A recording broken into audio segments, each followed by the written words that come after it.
Gcash user ka ba? Tamang-tama, this content is for you because today, pag-uusapan natin yung Ginvest ng Gcash. If you're interested, please keep on watching.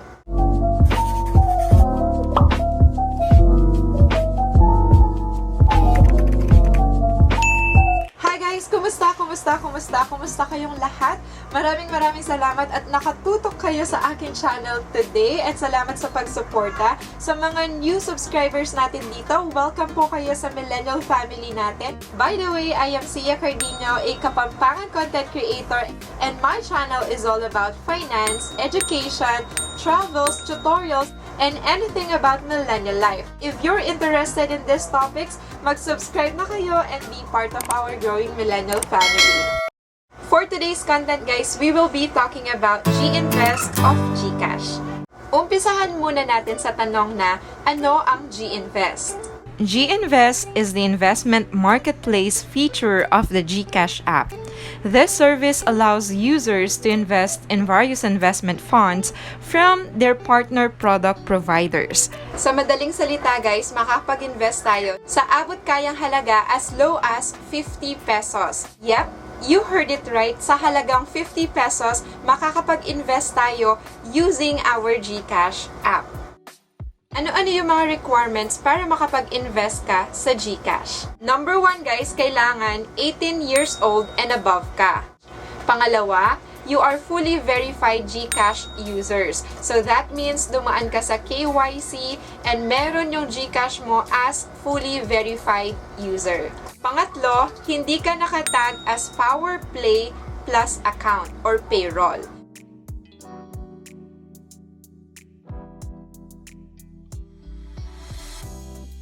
Paano nga ba makakapag-apply sa Gcash Ginvest? Open your Gcash guys at hanapin nyo yung logo ng Ginvest. Tapos makikita mo to, i-next mo lang hanggang mapunta ka dito na nagpapakonfirm ng email address mo. Tapos, dito sa registration, you need to be honest. Sasagutin mo yung mga following information na talagang totoo guys para malaman kung anong type of investor ka. Next, kung Amerikano ka, yan sagutin mo, I am a US person. Pero, Pilipino lahat tayo dito, kaya i-click mo yung I am not a US person. Then, i-review mo lang yung mga information na clinic mo, in-input mo kung tama. I-accept mo lang yung user agreement, tapos i-check mo lang, then confirm. There you go, malalaman mo kung anong type of investor ka. Tapos, magsisend din si Gcash ng email for confirmation. Kapag okay na yung application mo guys, nakapag-email na yung Gcash sa'yo, pwede ka na mag-invest sa Gcash. Alam nyo ba guys, ang Gcash, nag-o-offer siya ng maraming investment products. Guys, ang mga investment products po, parang heto yung mga items na pwede mong bilhin sa isang grocery. So, like for example, nasa isang market ka, heto yung mga stuff na pwede mong bilhin na ino-offer ng market. Ganon din sa Ginvest. Ang mga investment products, heto po yung mga different investment products kung saan pwede tayong mag-invest. Alam nyo ba guys, mas okay ngayong 2021 kasi mas nadagdagan yung mga investment products na ino-offer ni Gcash. Kumbaga guys, meron tayong 5 pagpipilian na investment products kung saan pwede tayong mag-invest. Heto yung mga ATRAM Peso Money Market Fund, ATRAM Global Consumer Trends Feeder Fund, ATRAM Global Technology Feeder Fund, ATRAM Total Return Peso Bond Fund, lastly, yung ATRAM Philippine Equity Smart Index Fund.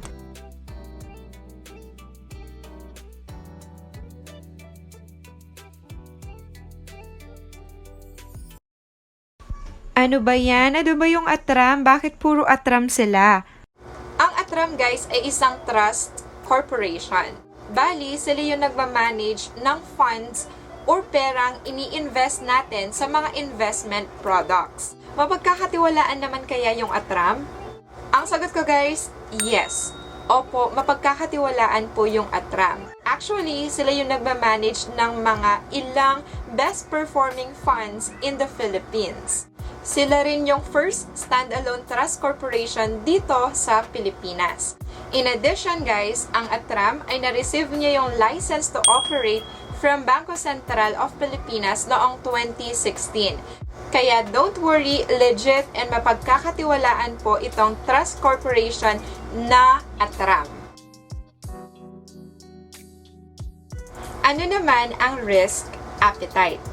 Tingnan nyo guys ha, yung risk appetite ko is moderate. Yun yung nakuha ko na result after the registration. Meron din kayong ganyan kasi each investor, meron tayong risk appetite.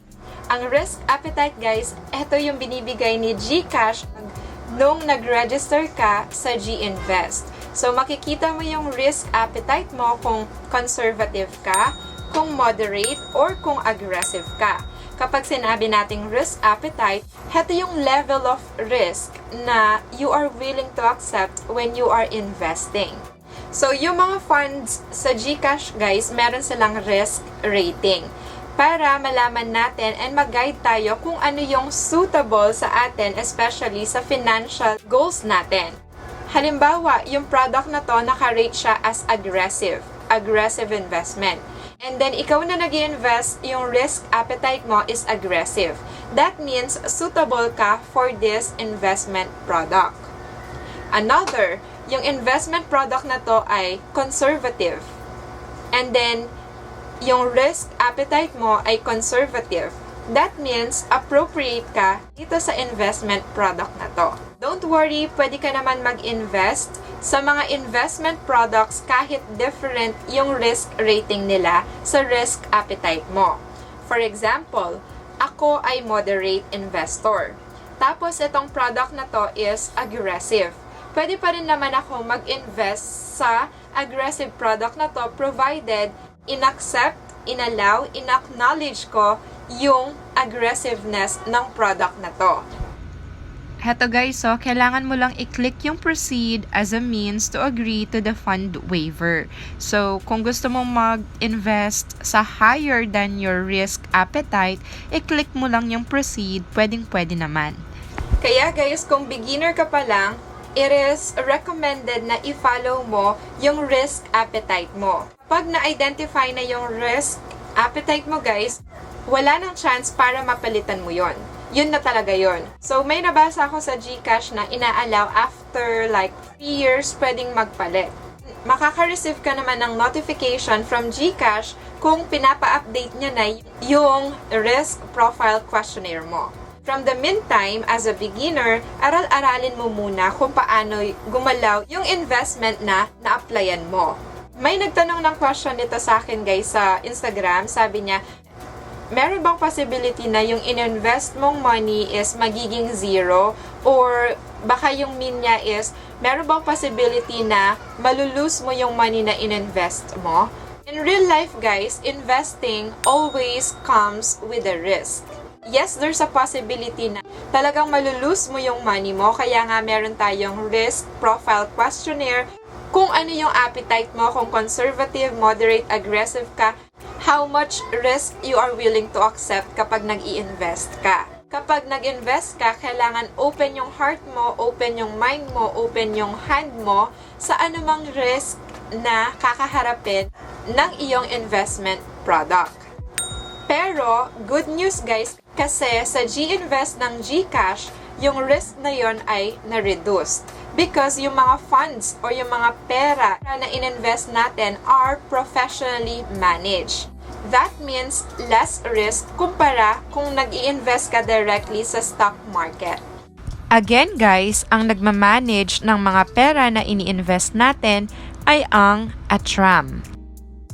Another thing na kailangan nating isaalang-alang guys kapag nag-invest tayo sa mga ganitong financial markets, isaalang-alang natin na returns are not always guaranteed. So, hindi sigurado yung returns or yung kikitain natin. Kasi depende pa rin yan sa market performance. Magkano nga ba yung minimum amount na pwede nating i-invest sa Ginvest funds? Tamang-tama guys, na-mention na to kanina, as low as 50 pesos, makakapag-invest tayo sa Ginvest funds. O, diba? Murang-mura and abot kayang halaga talaga, and I admire Gcash for opening this kind of program para maka-reach ng mga taong gustong mag-invest as low as 50 pesos. Meron bang bayad yung pag-invest sa Gcash? Ang sagot po, wala. Zero transaction. Kapag nag-buy ka ng products, kapag nag-invest ka, wala pong bayad yon. Kapag nag-redeem ka, wala ring bayad yon. So, ang ganda ng program ng Ginvest ng Gcash. And guys, wala rin siyang minimum holding periods. As compared sa ibang investment app guys, meron silang holding period. That means kapag nag-decide ka na i-pull out yung mga investment mo, hindi mo sila mapupull out kasi merong certain period or holding period. Like 3 months muna bago mo ma-pull out. Sa Gcash, kahit anong araw pa yan, pwede mo siyang i-pull out. For example, nag-register ka ngayon, tapos after 1 week ayaw mo na, pwede mong kunin yung mga pera mo. Ang sagot po doon wala, there's no limit in the amount that you can invest in Ginvest. Diba? Wow, diba? No guys, you cannot cancel your subscriptions once na na-place na successfully yung order ninyo. Pero, pwede nyo silang i-pull out after na process. Yun naman yung kagandahan sa Ginvest, pwede mong i-pull out anytime yung mga na-invest mo. Kasi nga, wala siyang holding period.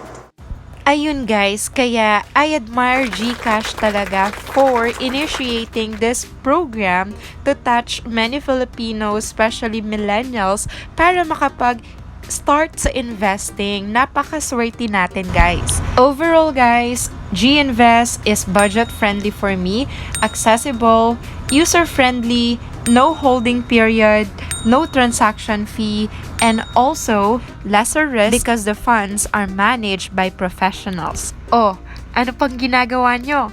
I-invest nyo na yung 50 pesos nyo sa Ginvest. This content is not sponsored. Bekene.